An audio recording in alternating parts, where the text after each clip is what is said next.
Y en ese sentido, por un lado, Arcadia es como un pequeño milagro editorial.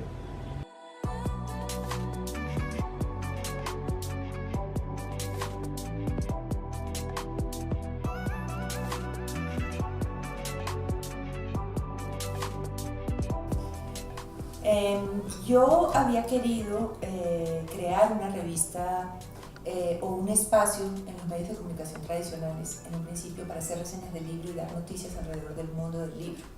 A mí me impresionaba mucho que en Colombia murió el magazine dominical del Espectador y realmente en los grandes medios, pues sobre todo obviamente impresos, pero en general en los grandes medios en Colombia no había un espacio serio para la cultura. En ese momento la mayor parte de los medios de comunicación del mundo lo tenían. Entonces uno dice, no, pues claro, el New York Times es gente tan rica, o son países ya desarrollados, claro que el país tiene, porque de España me refiero, porque, o el Guardian, porque son países muy desarrollados, pero no. Había suplementos y noticias serias del mundo de la cultura en Caracas, en Panamá, en Ecuador. Estamos hablando de todos los medios de los países alrededor tenían un espacio para las noticias, digamos, un poco más sólidas, serias, no solamente promocionales del mundo de la cultura. Entonces, por eso yo quería hacer ese espacio. Primero traté de hacerlo con El Tiempo, luego con El Espectador. Ambos proyectos no se llevaron a cabo y Alejandro Santos me habló de la posibilidad de hacerlo en Semana.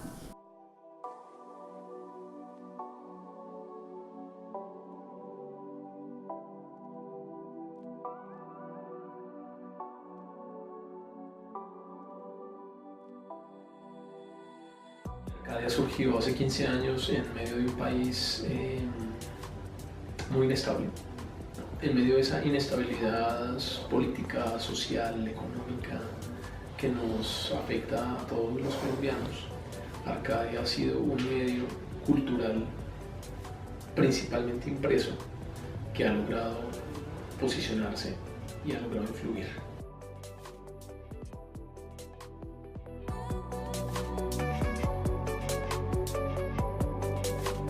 Digamos, lo que yo propuse fue, en vez de hacer algo en un papel muy costoso, muy sofisticado, cada 6 meses, hagamos algo muy barato para que pueda tener mayor periodicidad.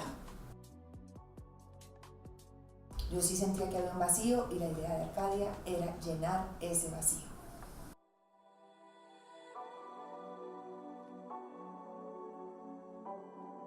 Este ha sido un país marcado por la violencia.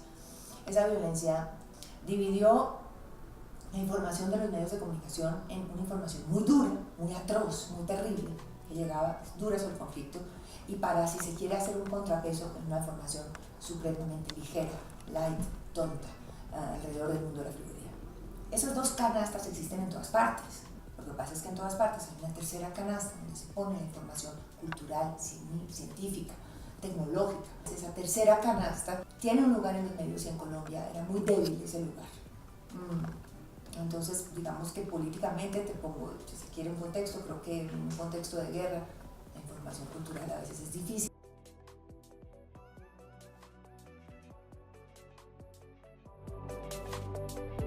Quienes saben más de la historia de la evolución social y política del lenguaje lo sabrán mejor que yo. Pero el espíritu anglosajón está marcado por una voluntad muy democrática de compartir, de poner en común, de buscar que lo que yo sé, en vez de diferenciarme del otro, sirva para, o sea algo que pueda yo comunicar. Mientras que el periodismo más continental, más afrancesado, siempre tiene un poco esta cosa de erudición, ¿no? Y de yo sé lo que no sé y voy a impresionarte con lo que yo sé. Pero esa voluntad de poner en común no es tan importante como la voluntad del pavo real, de mostrar lo que se sabe. Y son dos voluntades distintas, dos espíritus distintos. Y yo quería que Arcadia tuviera ese espíritu, digamos, como de traerlo más a tierra y de buscar poner en común. El mayor reto es mantener su relevancia, su influencia y su calidad en medio de las enormes dificultades en las que estamos, en los medios, en el mundo, en Colombia. El periodismo, si uno lo piensa a lo largo del tiempo, lo que ha hecho es especializarse. Si tú te devuelves pues al papel periódico Santa Fe de Bogotá, los redactores escribían todo indistintamente. La consolidación del periodismo como un campo de actividad independiente ha traído la especialización. Un periodismo especializado empieza a aparecer cuando los diarios crean los suplementos dominicales o cuando dentro del periódico empieza a aparecer una sección específica dedicada a noticias que consideremos que son parte de la cultura. Los primeros suplementos aparecen en los años 20, tienen como una larga época de desarrollo hasta, digamos, finales de los años 90, y desde entonces ya secciones como, digamos, especializadas a la cultura más bien están repartidas a lo largo del periódico.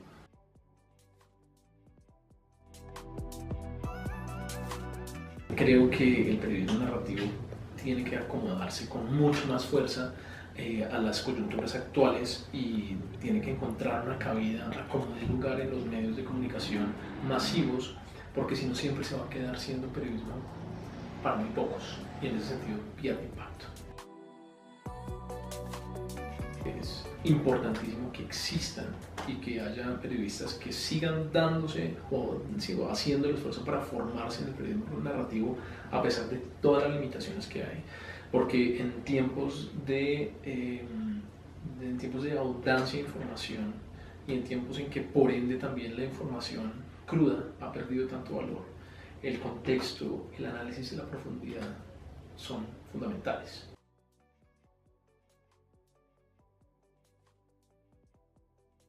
El periodismo cultural es importante porque da noticia y juzga todo eso que está pasando. En el periodismo cultural aparecen muchos temas que son muy importantes en la vida de un país. Por ejemplo, ¿cómo nos pensamos a nosotros mismos como nación? ¿Cuáles son las personas que nosotros agrupamos dentro de ese concepto de nación? Y así te pudiera poner otra serie de preguntas que son como de gran calado y que se notan muy claramente en el periodismo cultural. Es un género muy exigente, digamos, hay mucho entusiasmo alrededor de la crónica, pero la verdad es que personas capaces de escribir buenas crónicas son muy pocas. Y luego está el asunto de dónde las publicas, porque claro, podemos entusiasmar mucho a los alumnos con la posibilidad de escribir piezas extensas de 5.000, de 7.000 palabras, pero la verdad es que hoy en día no hay muchos lugares donde publicar ese tipo de crónicas. La cultura es ADN, es el ADN de una sociedad, y el periodismo cultural por ende está ahí, es parte de eso también, y creo que estamos urgidos y necesitados de reconocer eso y convertirlo en una realidad en los medios culturales. Yo creo que la revista ha sido parte de, no creo que la revista haya hecho nada, porque todo lo que hayan podido hacer cualquier medio palidece ante lo que ha logrado hacer la revolución digital, el paradigma digital, ¿sabes? Digamos, hoy Arcadia no podría hacer el discurso que sostuvo Arcadia en su comienzo, hace 15 años, hoy es casi relevante, ¿no? ¿Por qué? Porque la disrupción de lo digital ha cambiado todo. Y lo que ha realmente democratizado el acceso a la información ha sido el nuevo paradigma digital. Yo creo que sí, que Arcadia buscaba contribuir a eso, creo que sí, que Arcadia contribuyó, que en su momento Arcadia contribuyó a que se leyera más, a que se compraran más libros, que era lo que yo quería, y a que la gente le perdiera un poco el miedo.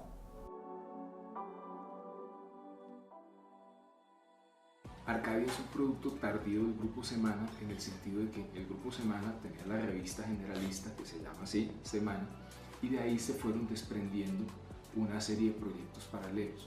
Entonces, bueno, tienen una revista dedicada a ciencias sociales, tienen también una revista dedicada a la crónica, como es Ojo, tiene revistas dedicadas a gastronomía, a desarrollo empresarial, entonces, y les faltaba una revista sobre cultura. El hecho de que haya aparecido significa que también como negocio, como mercado, la cultura está ocupando un lugar importante. O sea, Arcadia es un modelo de que sí se puede hacer buen periodismo en Colombia, desde un medio de comunicación. Y en ese sentido, el valor histórico que eso pueda tener, pues, digamos, no es una cosa mayúscula, pero es un hecho. ¿Sí? Es un hecho que vale la pena para tener en cuenta y también como para sentirse motivado a hacer estas cosas. En términos generales, yo creo que es mucho más útil estudiar relaciones internacionales, estudiar ciencia política, estudiar historia, estudiar geografía, estudiar literatura, estudiar arte, digamos, estudiar biología.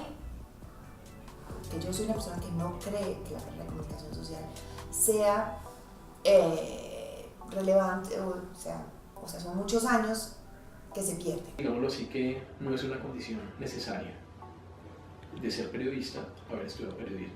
Sin embargo, hay dos cosas fundamentales que quiero decir. Las facultades de periodismo siguen formando muy buenos periodistas y solo por esa razón entiendo o aplaudo su existencia. Pero creo que necesitan una visión más crítica del tipo de periodistas que están formando y necesitan preguntarse si realmente para formar periodistas necesitan esos periodistas o esos estudiantes pasar por un trajín académico tan fuerte. Segundo, creo de todas maneras que cualquier persona que quiera ser periodista sí necesita formarse en el oficio. A mí me parece que habría que eliminar la facultad de comunicación social. Creo que está muy probado que el hecho de que el periodismo, más que una carrera, es un oficio. De modo que tener, por ejemplo, ser un abogado o haber estudiado química o eso, a menudo te da como una perspectiva mucho más sólida para enfrentarte al periodismo.